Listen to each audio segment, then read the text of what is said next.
이 하이델베르그 요리문답 6번째 시간입니다. 6번째 시간이고요. 오늘 제목은 거룩한 복음. 거룩한 복음이라는 주제를 가지고 우리가 함께 또 나누기 원하는데요. 오늘도 크게 4가지 질문을 살펴볼 겁니다. 그래서 그거에 대한 답을 찾아가면서 또 이 질문과 또 답하는 내용들을 통해 또 함께 살펴보는 성경 구절들을 통해 또 하나님께서 오늘 우리에게 들려주시는 또 하나님의 뜻과 또 하나님의 계획과 또 하나님의 음성을 듣는 복된 시간 되기를 주님의 이름으로 축복합니다. 네, 그럼 첫 번째로 제16문. 그럼 왜 중재자는 사람이어야 하며 또한 완전히 의로운 분이어야 합니까? 여기서 중재자는 누구를 말하는가? 쉬운 표현으로 중보자를 이야기하죠. 중보자는 왜 사람이어야 하고 또한 완전히 의로운 분, 이 완전히 의로운 분이란 이 죄가 없는 분이어야 한다. 사람이고 죄가 없는 분이어야 한다. 그 왜 그런가? 답부분을 같이 읽어보겠습니다.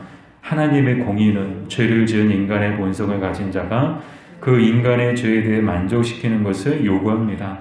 그런데 만약 중재자 자신이 죄인이라면 다른 사람을 위해 하나님의 공의를 만족시킬 수 없기 때문입니다. 아멘. 히브리서 7장 26절에서 27절까지의 말씀을 우리 같이 읽어보겠습니다.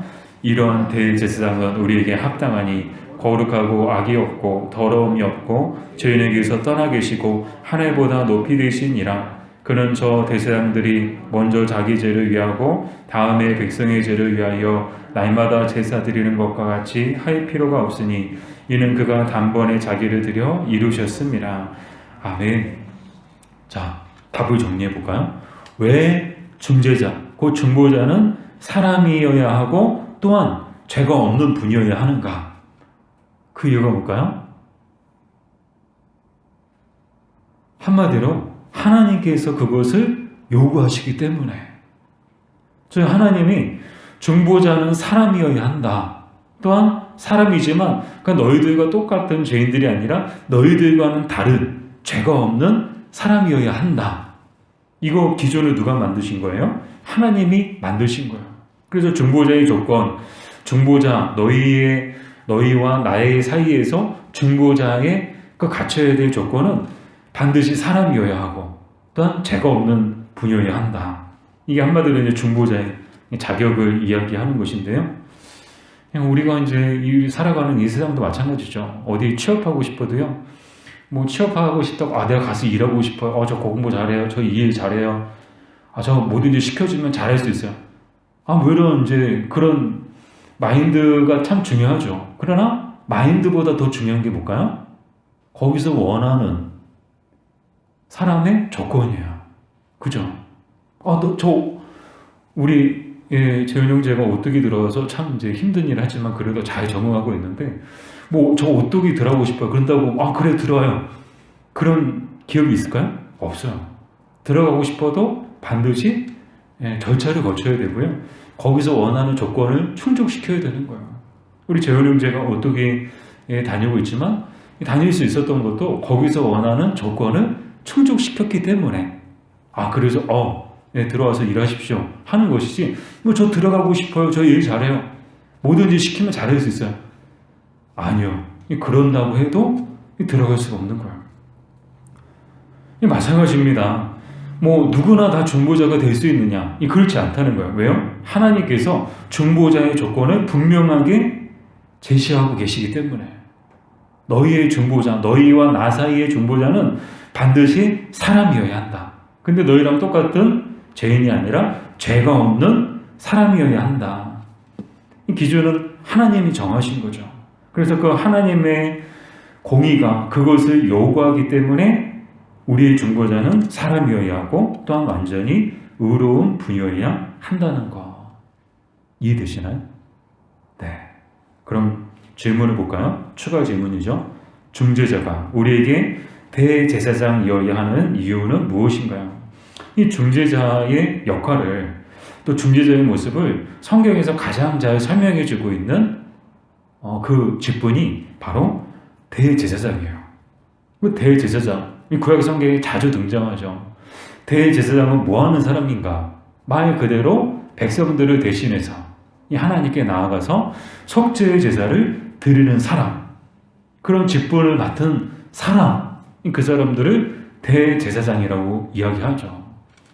그럼 오늘날의 대제사장은 누굴까요? 약간 이제 오늘 본문하고 뭐 이렇게 직접적인 연관은 없지만 오늘날의 대제사장은 누굴까요? 예, 예수님. 아멘. 또 예수님만 대제사장이실까요? 예수님, 그렇죠. 이제 예수님이 대제사장이시고,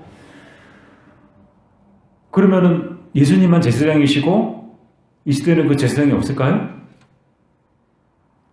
있죠. 누굴까요? 목사님이잖아요. 아니요.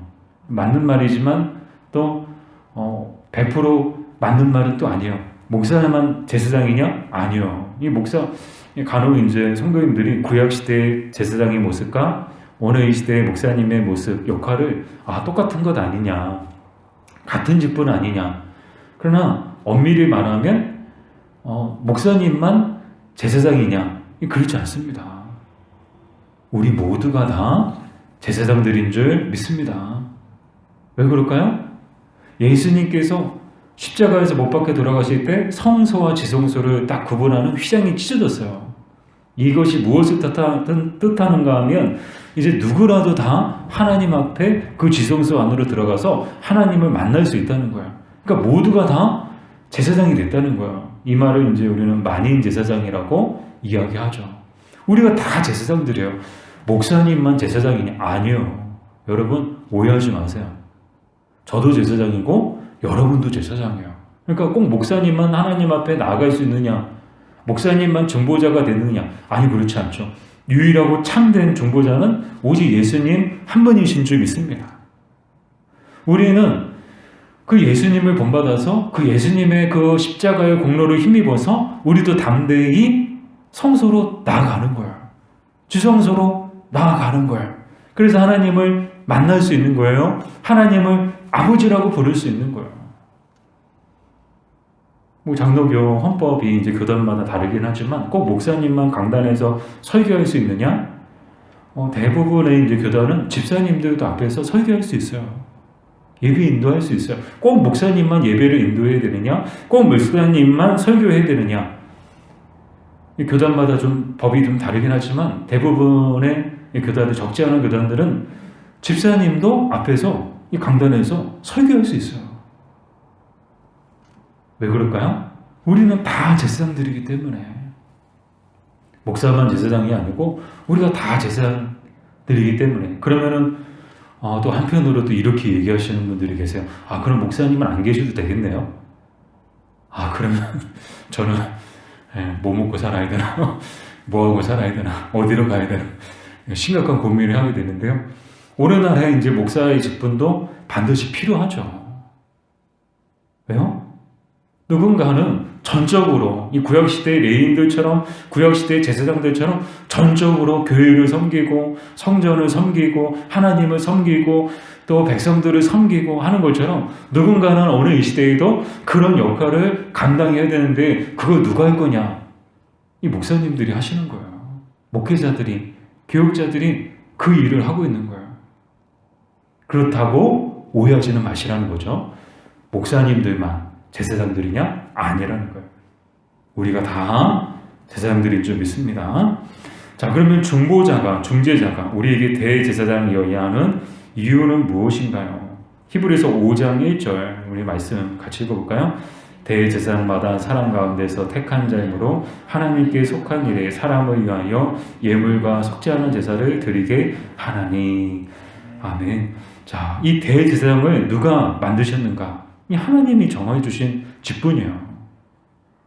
너희들은 그냥 나오지 말고 제사장을 세우고 제사장들이 하나님 앞에 택함 받은 제사장들이 하나님 앞에 나와서 이 중재자가 되도록 중보자의 역할을 하도록 하나님께서 정해 주신 것이죠.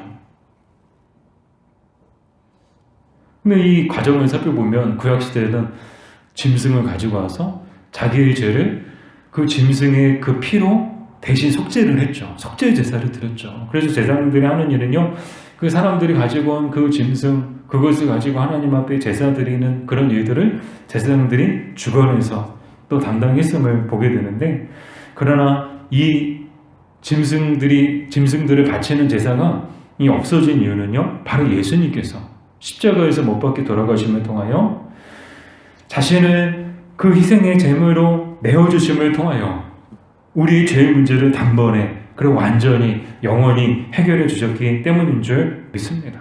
그래서 더 이상 우리는 피의 제사를 드리지 않아도 되는 거예요. 왜요? 예수님께서 우리의 대제사장이 되어주셔서 우리를 대신하여 우리의 죄값을 대신 치러주셨기 때문에.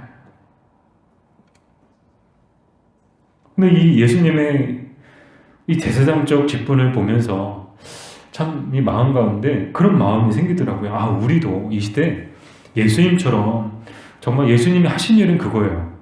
쉽게 말씀드리면 하나님과 우리 인간의 사이가 죄로 인해서 원수 관계가 되었는데, 예수님께서 하신 일은요, 이 끊어졌던 곳에 다리를 놓아주셨어요. 십자가 아래 다리를 놓아주셨죠. 그래서 다시금 우리가 사람들이 하나님께 나아갈 수 있도록, 그래서 사람과 하나님 사이의 관계가 다시금 회복되게끔 평화의 다리를 놓아주신 거예요. 이 예수님의 사역을 보면서 오늘 우리도 그런 삶을 살았으면 좋겠다. 하나님과 사람 사이에, 죄인 사이에 끊어진 다리를 놓아주는 그런 다리와 같은 삶을 살았으면 좋겠다. 바라기를 저와 여러분 모두가 그런 삶을 살았으면 좋겠습니다. 이 시대에 그런 존재들이 되었으면 좋겠습니다. 우리 교회에서 이제 마을 공동체, 또 이제 작은 도서관도 하려고 하고 있고요.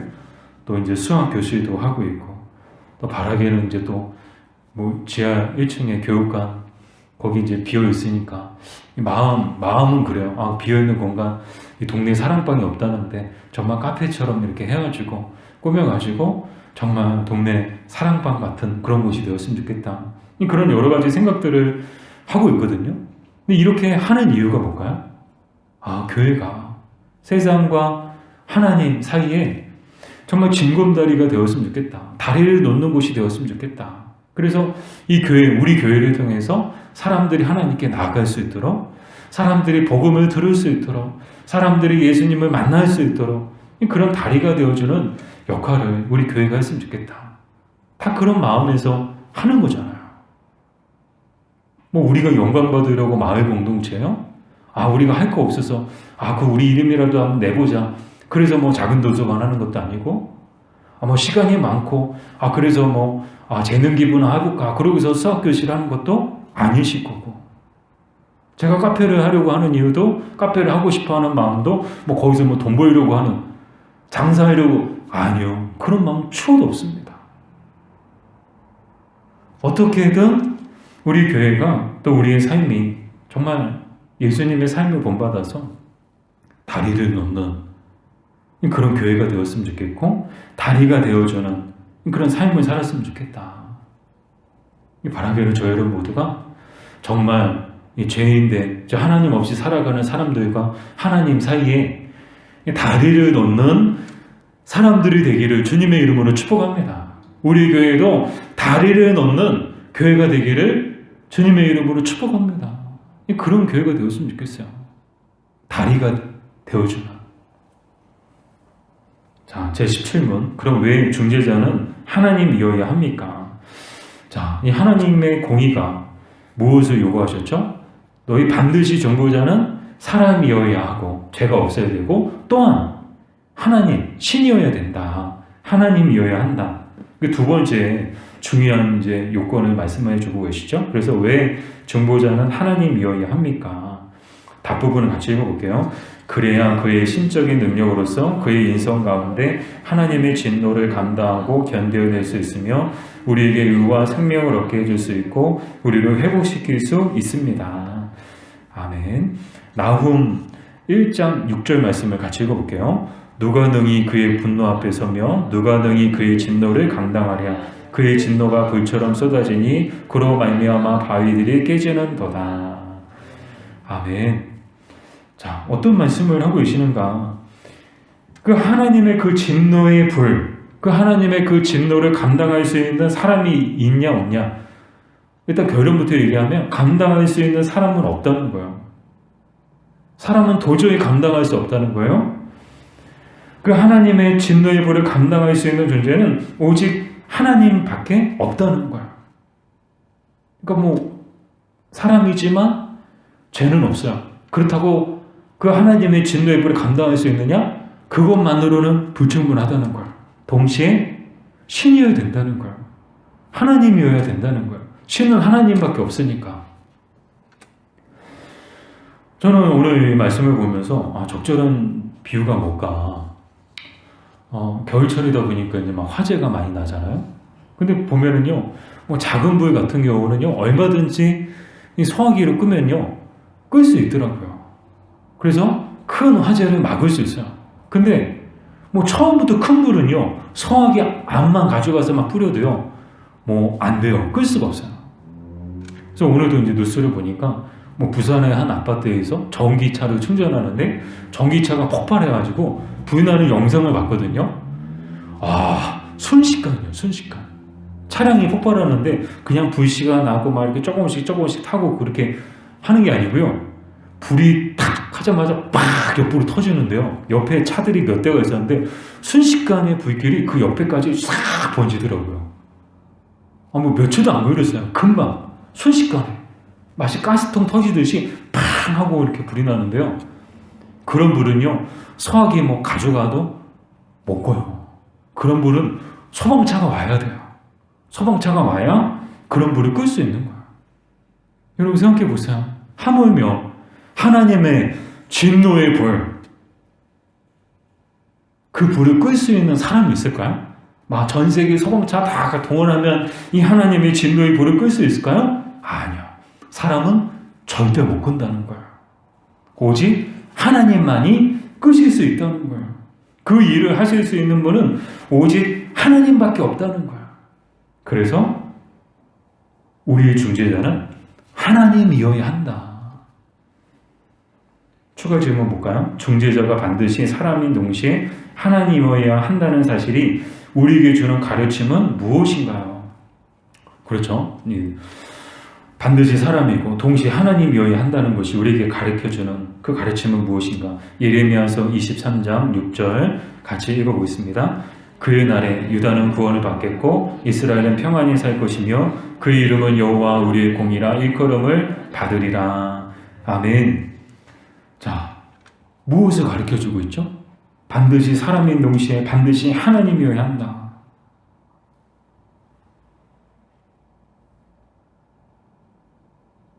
이것이 오늘 우리에게 가르쳐주는 가르침은 무엇인가면요, 우리 스스로는 절대로 하나님의 공의를 만족시킬 수 없다는 거예요. 우리 인간은, 죄를 가지고 있는 모든 인간을 얘기하죠. 우리 인간은 절대로 또 우리 스스로의 힘으로는 하나님의 그 공의를 만족시킬 수 없다는 거예요. 진노의 불을 끌 수 없다는 거예요. 불가능하다는 거예요. 그러나 이런 불가능한 일을 행하신 분이 누구냐? 바로 하나님 당신이시라는 거예요. 사랑하는 여러분, 하나님은 전능하시고 자비로우시며 은혜가 풍성하신 하나님이신 줄 믿습니다. 불가능한 일을 행하시는 분이 바로 우리 하나님이신 줄 믿습니다. 그 하나님이 우리를 위해서 우리가 불가능한 일을 대신 행하셨다는 거예요. 사람이 할 수 없을 때, 그때가 바로 하나님의 때, 또 하나님이 일하시는 때인 줄 믿습니다. 우리 힘으로 안 돼요. 도저히 불가능해요. 그때가 언제라고요? 드디어 하나님이 등장하실 때고, 그때가 바로 하나님의 시간이고, 그 시간 속에 하나님은 일하신다는 거예요. 하나님의 능력을 나타내 보여주신다는 거예요. 그래서 사람들 알고, 우와, 기적이다. 그게 기적이죠. 다른 게 기적일까요? 우리는 다 불가능해요. 도저히 불가능해요. 근데 불가능한데 하나님이 그 불가능한 일을 행하시는 거예요. 여러분 상상해 보세요. 머릿속에 막 떠올려 보세요. 막 이렇게 출애굽해가지고 딱 이렇게 나왔는데 앞에는 홍해가 딱 이렇게 가로막고 있고 뒤에는 막 애굽의 군사들이 막 죽이려고 막 말 타고 막 두 눈 부릅뜨고 막 이렇게 쫓아오고 있고 정말 사면 쳐가지 않을까요? 아, 우리 다 죽었다. 근데 웬 거예요? 그때 홍해가 가열어지는 거야. 와. 우리 인생에도, 저 여러분의 인생 가운데에도 이런 놀라운 일이 일어나시기를 주님의 이름으로 축복합니다. 와, 정말 그거는 기적이에요. 하나님이 하신 거야. 그러니까 우리는 여기서 또 이제 믿음에 또 신앙에 또 하나의 또 중요한 교훈을 얻게 되죠. 아, 우리 힘으로 안 돼요. 뭐 의사도 안 된대요. 뭐 가망이 없대요. 아, 뭐 이렇게 뭐 도저히 방법이 없대요. 그때가 하나님의 때라는 거. 그래서 하나님 앞에 기도하는 거예요. 하나님 도와주세요. 하나님 능력을 나타내 주세요. 그럴 때 하나님은 우리 기도 가운데 반드시 응답해 주실 줄 믿습니다. 자, 다음 질문. 그러면 한 인격 안에 하나님이시며 진정한 의로운 사람인 중재자는 누구십니까? 우리 답부분을 힘있게 읽어볼까요? 우리 주 예수 그리스도십니다. 그는 우리에게 지혜와 의로움과 거룩함과 구속함이 되십니다. 아멘. 와, 정말 이제 제 16문, 제 17문에서는 도대체 누굴까? 다 알기는 알지만 굉장히 뜸을 들였는데 드디어 답이 나왔어요. 그럼 우리의 중보자, 우리의 중재자는 도대체 누구란 말인가? 그분은 바로 예수 그리스도라는 거예요. 마태복음 1장 21절에서 23절 같이 읽어보겠습니다. 아들을 낳으리니 이름을 예수라 하라. 이는 그가 자기 백성을 그들의 죄에서 구원할 자이심이라 하니라. 이 모든 일이 된 것은 주께서 선지자로 하신 말씀을 이루려 하심이니 이르시되 보라 처녀가 잉태하여 아들을 낳을 것이요 그의 이름은 임마누엘이라 하리라 하셨으니 이를 번역한즉 하나님이 우리와 함께 계시다 함이라. 아멘. 이 성경 구절이 참 중요한 이유가요. 예수님은 누구신가? 자기 백성을 그들의 죄에서 구원한 자이심이라. 이 말씀 속에는 예수님의 인성과 또한 예수님의 신성이 동시에 들어가 있어요. 예수님은 참 사람이신 동시에 예수님은 또한 누구시라고요? 참 하나님이시다. 왜요? 임마누엘. 하나님이 우리와 함께 하시다. 아니, 예수님 태어나셨는데 임마누엘이래요. 그 말이 무슨 말이에요? 예수님이 곧 하나님이시라는 거예요. 예수님과 하나님은 다른 분이 아니고 한 분 하나님이신 줄 믿습니다. 그러니까 이제 하나님의 공의가 모두 만족시킬 수 있는 분은 유일하게 예수님밖에 없으신 거예요. 전무후무. 전에도 없었고 후에도 없어요. 오직 한 분이에요. 누구라고요? 재훈 형제? 누구라고요? 예수님. 예수님 한 분밖에 없다는 거예요. 그럼 추가 질문을 볼게요. 그리스도께서 우리에게 큰 은덕이신 이유는 무엇인가요? 예수님은 정말 우리에게 큰 은덕이시고 또 은혜를 베풀어 주시는 이 귀한 분이죠. 그 이유가 뭔가? 요한복음 8장 36절 같이 읽어볼게요. 그러므로 아들이 너희를 자유롭게 하면 너희가 참으로 자유로우리라. 아멘. 그리스도께서 우리에게 큰 은덕이신 이유가 무엇인가? 우리에게 자유를 주셨기 때문이에요. 전에는 자유가 없었어요. 전에는 죄의 노예였어요. 사망의 노예였어요. 사단 마귀의 노예처럼 살았어요. 그런 우리를 해방시켜 주신 분이 누구예요? 예수님이신 거예요. 아멘. 예수님은 우리의 해방자, 우리를 해방시켜 주신 구원자이세요. 그래서 더 이상 죄악 가운데 죄의 노예로, 또한 사망의 노예로, 또한 사상 어둠의 주관자들의 그런 마귀의 노예로 살지 않고 정말 하나님의 자녀가 되게 해주신 참으로 귀한 분이고 너무나도 큰 은혜를 베풀어 주신 예수님이신 줄 믿습니다. 그러면 하나님께서 그리스도를 통하여 우리에게 이렇게 큰 은덕을 베푸신 이유는 무엇인가? 무엇일까요? 하나님께서 예수님을 통해 우리에게 이렇게 큰 은덕을 베풀어 주신 이유가 뭘까? 참 죄송합니다. 오해하지 마세요. 전생에 나라를 구해서 그럴까요? 아니야.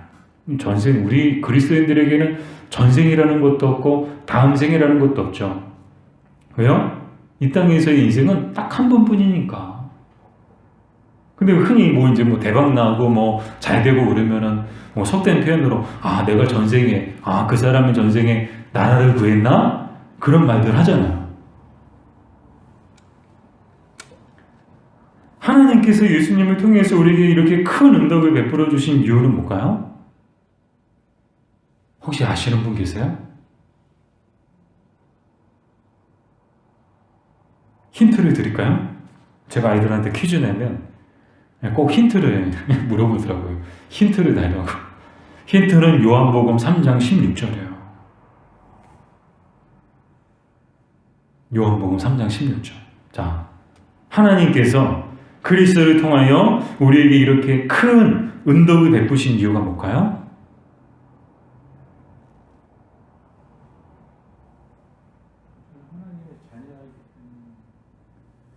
아멘. 하나님의 자녀이기 때문에. 요한복음 3장 16절. 하나님이 세상을 이처럼 사랑하사. 아멘. 하나님께서 그리스도를 통하여 우리에게 이렇게 큰 은덕을 베푸신 이유가 뭐예요? 우리를 사랑하시기 때문이에요. 우리를 사랑하시기 때문에 우리에게 이렇게 큰 은덕을 베푸셨다는 거예요. 우리가 구원받은 것은 우리가 잘나서 구원받은 것이 아닌 줄 믿습니다. 어떠한 우리가 조건을 충족시켰기 때문에 우리가 구원받은 것이 아닌 줄 믿습니다. 우리는 절대로 구원받을 수 있는 사람들이 아니에요. 왜요? 앞에서 살펴봤잖아요. 그 하나님의 진노의 불을 끌 수 있는 사람은 아무도 없다는 거예요. 오직 예수님밖에 없다는 거예요. 우리 예수님이에요? 아니에요. 그럼에도 불구하고 하나님께서 예수님을 통해 우리에게 구원의 은혜를 베풀어 주신 이유는 한 가지다. 바로 저와 여러분을 이처럼 사랑하셨기 때문인 줄 믿습니다. 근데 이처럼이라는 표현이 다른 표현으로 하면 어떤 표현으로 바꿀 수 있을까 생각해 봤거든요. 이만큼 사랑하사. 하나님이 세상을 이만큼 사랑하사. 또 비슷한 말, 어떤 말이 있을까? 어떤 말이 있을까요? 하나님이 세상을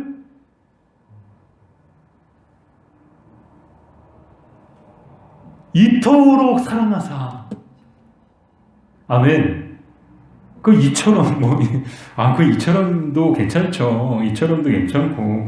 근데 이처럼만 하기에는 조금 이제 아쉬운 거예요. 그래서 어떤 다른 표현들, 비슷한 표현들이 있을까 생각해보니까 이만큼 사랑하사. 여보 나 사랑해? 엄마 나 사랑해? 그러면 누구야 넌 아빠 사랑하니 엄마 사랑하니? 그 이만큼 사랑해 얘기하잖아요. 하나님이 왜 그리스도를 통하여 우리에게 이런 큰 은혜를 베푸셨는가? 우리를 이만큼, 누구만큼? 예수님만큼, 하나밖에 없는 독생자를 십자가에 내어주실 만큼 우리를 사랑하셨다. 또 이토록 사랑하셨기 때문에 우리가 이렇게 자격 없음에도 불구하고 예수님을 통하여 하나님의 큰 은혜를 또 구원의 복을 받은 줄 믿습니다. 그럼 마지막으로 19번 당신은 이 진리를 어디로부터 알 수 있는 것입니까? 답부분을 같이 읽어볼까요? 거룩한 복음으로부터입니다. 하나님 자신께서 처음에 에덴 동산에서 계시하셨고 후에는 족장과 선자들을 통해 반포하셨고 율법과 희생제사의 그림자들을 통하여 나타내기를 기뻐하셨으며 마지막에는 자신의 독생자로서 성취하셨습니다. 아멘. 창세기 3장 15절 같이 읽어볼게요. 내가 너로 여자와 원수가 되게 하고 내 후손도 여자의 후손과 원수가 되게 하리니 여자의 후손은 내 머리를 상하게 할 것이요 너는 그의 발꿈치를 상하게 할 것이니라 하시고. 아멘. 창세기 3장 15절 이게 뭐예요? 원시 복음이에요. 거룩한 복음으로부터 우리는 이 진리를 알 수 있는데 그것은 가장 먼저 어디에서 계시됐는가? 에덴 동산에서부터 계시됐는데 그게 바로 창세기 3장 15절이라는 거예요. 근데 이 시기가 언제예요? 이때가 언제예요? 아담이 범죄했을 때, 인류가 타락했을 때, 바로 그때 복음이 주어졌다는 거예요. 놀랍지 않으세요? 인간이 범죄하고 타락했을 때 바로 그때 복음이 선포됐다는 거예요. 복음이 뭐예요? 살리는 거거든요. 용서해 주는 거거든요. 구원해 주는 거거든요. 죄를 지었지만 하나님의 뜻은, 이 인간을 향한, 더 나아가 우리를 향한 하나님의 뜻은 멸망과 심판이 아니라 생명과 구원임을 우리는 이 창세기 3장 15절을 통해서 발견하게 되는 거예요. 내가 하나님, 너는 이제 뱀, 마귀, 사탄을 이야기하죠. 여자와 원수가 되게 하고 내 후손도 여자의 후손과 원수가 되게 한다. 여자의 후손은 예수 그리스도를 이야기하죠. 여자의 후손은 내 머리를 상하게 할 것이요 너는 그의 발꿈치를 상하게 할 것이다. 발꿈치 상하게 한다는 것은 예수님을 십자가에 못 박는다. 예수님을 핍박하고 박해한다. 그러나 여러분 중요한 차이가 있죠. 여자의 후손은, 예수님은 뱀의, 사단 마귀의 머리를 상하게 할 것이요 사단 마귀는 예수님의 그 발꿈치를 상하게 할 것이다. 어떤 게 더 치명적일까요? 머리 다치는 게 치명적일까요? 발꿈치 다치는 게 치명적일까요? 당연히 머리 다치는 거죠.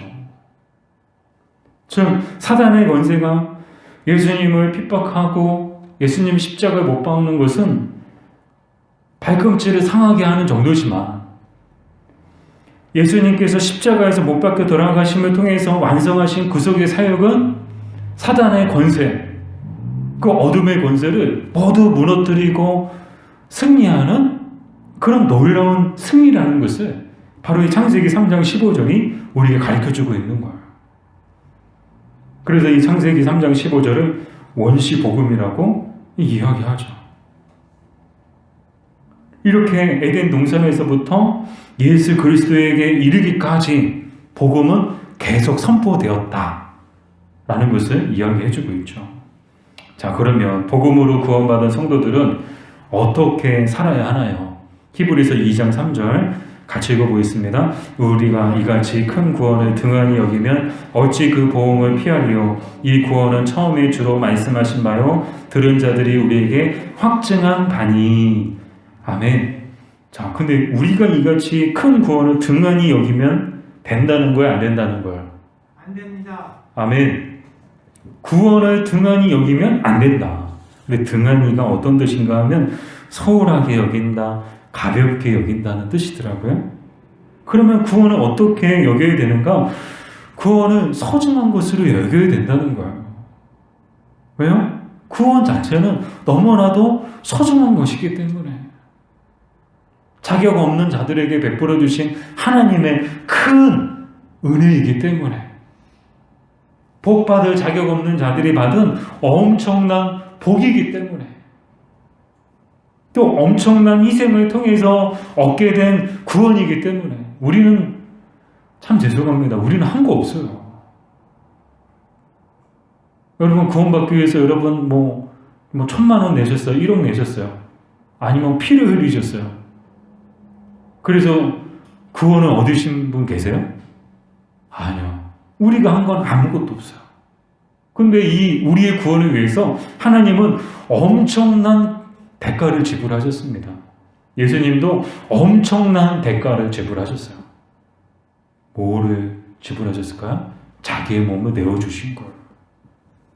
하나밖에 없는 독생자를 죽음의 자리로 내어주신 거예요.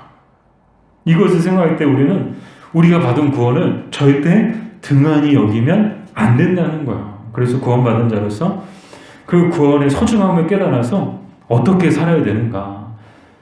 하나님께 더 감사하고 하나님을 더 사랑하고 하나님을 더 찬양해야 하는 줄 믿습니다.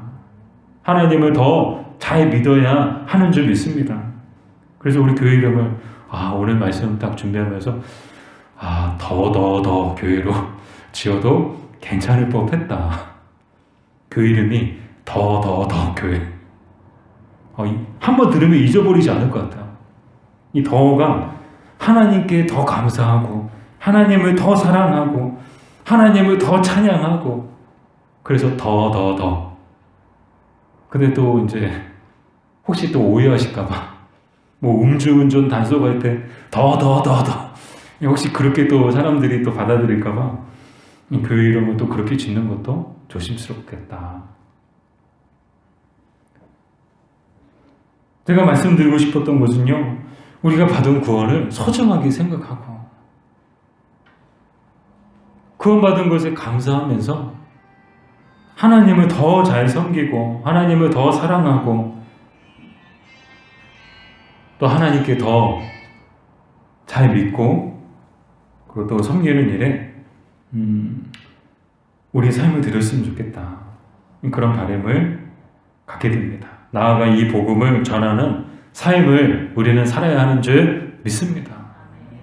이 복음을 전하는 것만큼 귀하고 복된 일은 없어요.